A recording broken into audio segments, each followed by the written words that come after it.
Hi ladies, welcome back to my channel. My name is Nusa if you're new here, and I really appreciate your presence here. So we are still talking about hormones or hormonal imbalance. In my last video we talked about progesterone deficiency, which in a lot of cases would also mean estrogen dominance. Now these two hormones work together in a woman's body to achieve a healthy fertility, a healthy reproductive system. So it is important that these two hormones are balanced. So in today's video, we're going to look at ways to balance your hormones, both estrogen and progesterone, so that if you are trying to conceive, you'll be able to achieve this.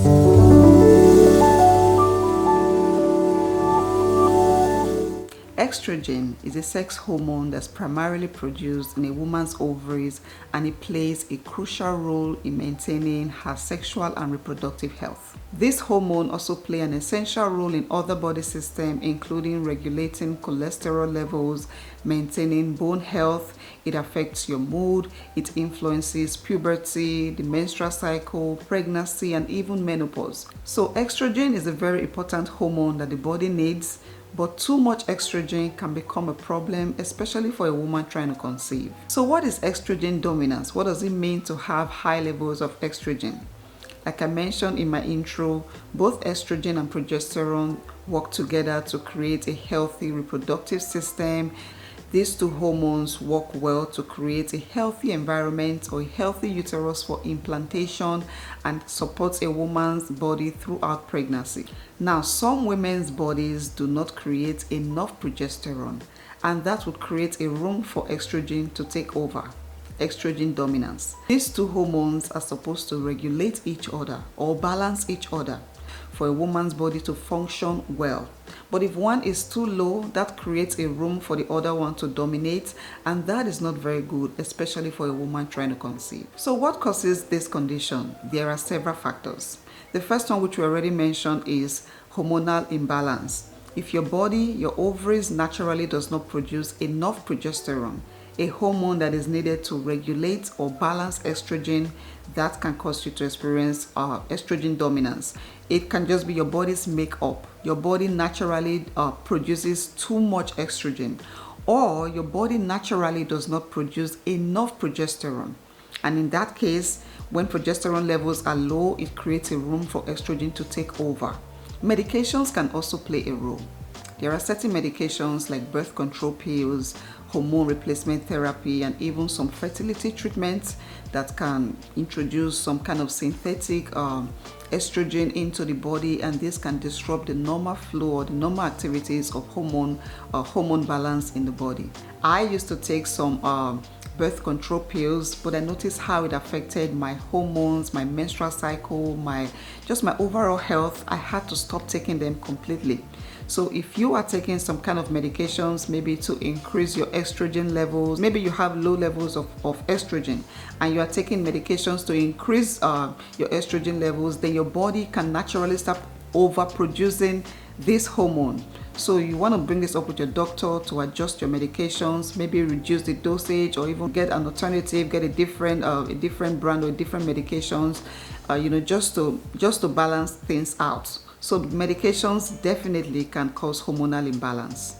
Elevated levels of estrogen can also be experienced by people with PCOS who are also approaching menopause. So after menopause, high estrogen levels are more common, especially in women who are also overweight or obese. And this brings me to your weight.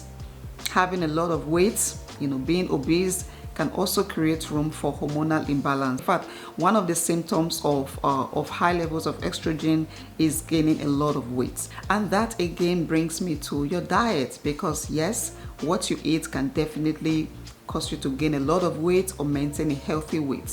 Consuming a diet that is high in processed foods, processed sugar, unhealthy fats can disrupt hormonal balance. The liver is the organ that helps to break down estrogen and eliminate excess of it from the body. So if your organ is not functioning well due to your diet, that can cause estrogen to accumulate, to build up, leading to estrogen dominance.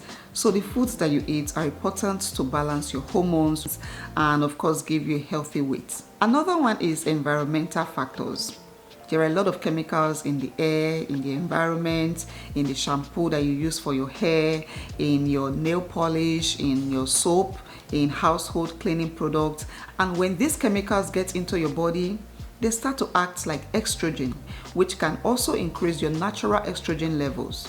High estrogen levels can also be caused by low levels of progesterone, and in a lot of cases there can be some underlying health issues like PCOS, anovulation, chronic stress, thyroid issues, and so much more. And if these issues are not addressed, then estrogen is just going to continue to spike and dominate. So yeah, these are some common causes of estrogen dominance. So how does estrogen dominance affect your chances to conceive? If you are trying to conceive and you have hormonal imbalance, is there a way for you to get pregnant? We are going to come to that. But first, let's talk about how this condition affects your fertility. Estrogen dominance often leads to irregular cycles, and this can manifest in very long periods or very short periods, missed periods, unpredictable ovulation, and with irregular periods, you can find it very challenging to find your fertile period, reducing the chances to conceive easily. Another one is anovulation. This is lack of ovulation, and it can arise in the cases of estrogen dominance. When your estrogen levels are consistently high in relation to your progesterone hormone levels, that can disrupt the normal flow of ovulation. You know, the process of your ovaries releasing an egg can be disrupted. And without ovulation, there is no egg available for fertilization, and that reduces the chances of a pregnancy. It can also lead to implantation issues. So even if your egg gets fertilized, you ovulated miraculously and your egg got fertilized, now the chances of that egg implanting in the uterine lining is low due to high levels of estrogen. For implantation to happen, adequate progesterone hormone is needed. But when estrogen dominance is present, that could also mean that your progesterone hormone levels are low, and that can impact implantation. High levels of estrogen can also lead to an increased risk of miscarriage during early pregnancy. Hormonal imbalance can interfere with the stability of the uterine environment, making it difficult for a pregnancy to progress successfully. PCOS. Like I mentioned before, estrogen dominance is present in people with PCOS, and that can lead to issues like irregular periods, anovulation, cysts in the ovaries, all of which can negatively impact fertility and the chances to conceive. Estrogen dominance can alter the production of cervical mucus and even the quality. Now, healthy cervical mucus is needed to help sperm transport and survive in a woman's body. But with high levels of estrogen, that can hinder the activities of sperm in a woman's body and even reduce the chances of fertilization, which can also reduce the chances of a pregnancy. All right, this is the part you've been waiting for. What can you do to fix estrogen dominance? There are a lot of natural strategies and medical interventions which I believe can be very, very effective, to correct this condition, balance your hormones, and boost your chances of conceiving. So let us look at these natural strategies. What can you do naturally? The first one is simply to adjust your diet. Yes, it starts with what goes into your body. Like we saw in one of the causes of high levels of estrogen, a diet that is rich in processed foods, processed sugar, unhealthy fats, low fiber intake can create an environment for estrogen to thrive. So what you want to do is to cut out foods like that, processed foods and packaged foods, and focus on eating fiber-rich foods. You want to eat foods that are rich in fiber to help your liver to metabolize estrogen and get rid of excess estrogen. So foods like broccoli, cabbage, cauliflower, Brussels sprouts, and a lot of fruits like apples, banana, berries. You want to eat a lot of grains like oatmeal, brown rice, whole wheat bread and pasta, quinoa. These types of food are rich in fiber and compounds that can help your liver to, metabolize estrogen, balance your hormones, and just your overall health. Another lifestyle approach is stress management. I do not have to say a lot about this already. Just watch my last video. You hear everything I said there, or you can watch this video and get all the tips to help you manage your stress. You can also try to do some regular exercise. Look, If you are not moving your body, everything is just there, okay? Everything is just there the same way every day. You need to get your body moving, and you can do this in very simple ways like walking. Try to walk at least 3 to 4 times a week. I mean intentional walk, like going out to walk for at least 30 minutes to an hour. You will see how this will improve your health, improve your fertility, improve your mood. So try to engage in regular exercise. You can also try to reduce your contact with environmental chemicals. Yes, like we already saw, this can be one of the causes for high levels of estrogen in the body. So what can you do? Wear gloves if you are going to clean.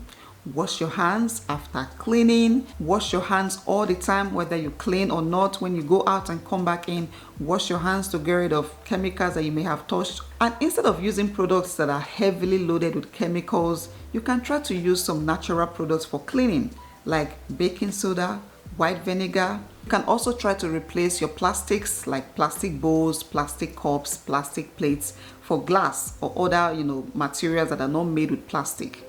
Because studies have shown that plastic are one of, they are filled with chemicals, and this can be very harmful to our health and fertility. These are ways of reducing your contact with heavy chemicals, which is bad for your fertility. And lastly, you can manage your weight.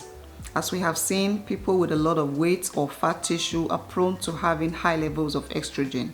So this again can come from your diet. You can work on your weight through your diet. Just watch the things you eat, get rid of all the junks, and try to eat more healthy food. Include a lot of fruits, vegetables, whole grain, and fiber, and that can help you lose weight, manage your weight, and of course boost your chances of conceiving. If lifestyle adjustment does not help to combat estrogen dominance, especially in severe cases, then medical interventions might be needed. So your doctor might prescribe medications like hormone replacement therapy. This can help to balance hormone in menopausal women. One of the most common or most popular medication is clomiphene. This medication can help to stimulate ovulation by blocking estrogen receptors. Now, remember in my last video, we talked about this medication as being able to elevate progesterone levels, low progesterone levels in women who are trying to conceive. Now, in the other side of the coin, the other effect is that it is able to reduce estrogen levels. In some cases, clomiphene is usually taken alongside letrozole, another medication which can help to reduce the production or overproduction of estrogen. And there are some other medications that can help to prevent premature ovulation, especially in women undergoing IVF. Some can also help to lower prolactin levels in women with hyperprolactinemia, a condition that can interfere with ovulation. So I believe that there are a lot of medications out there. If you are going through medical intervention, then your doctor should know what is best for you. If you are doing trying these natural approaches, then of course these are very easy. These are actually things that you have in your control. You can try to manage your weight, try to eat healthy, try to manage your stress, try to do regular exercises, and you can also do both the natural and medical treatments together. Whether you're taking medications, it doesn't prevent you from eating healthy and from doing everything naturally to help balance your hormone levels. The best types of treatment will depend on you, on your needs, the severity of your condition, and even your medical history. By taking these proactive steps to restore hormone balance, you can also alleviate the symptoms that comes with hormonal imbalance, reduce the risk associated with health complications, and of course increase your chances of conception. So yeah, I hope you ladies found this video helpful. If you are currently experiencing high levels of estrogen or low levels of progesterone, then I hope that you're able to get some tips from this video. As always, I wish you ladies the best of luck in your TTC journey. Continue to take your supplements, continue to eat healthy, and be encouraged to keep going. And yeah, please give this video a thumbs up, leave your comments or questions down below. Share this video with a friend or sister you think this information will be helpful to, and subscribe to my channel if you're new here and you found this helpful. You can watch the video on low levels of progesterone if that is something that you're also experiencing. And yeah, thank you ladies for always being here. I will see you in my next one.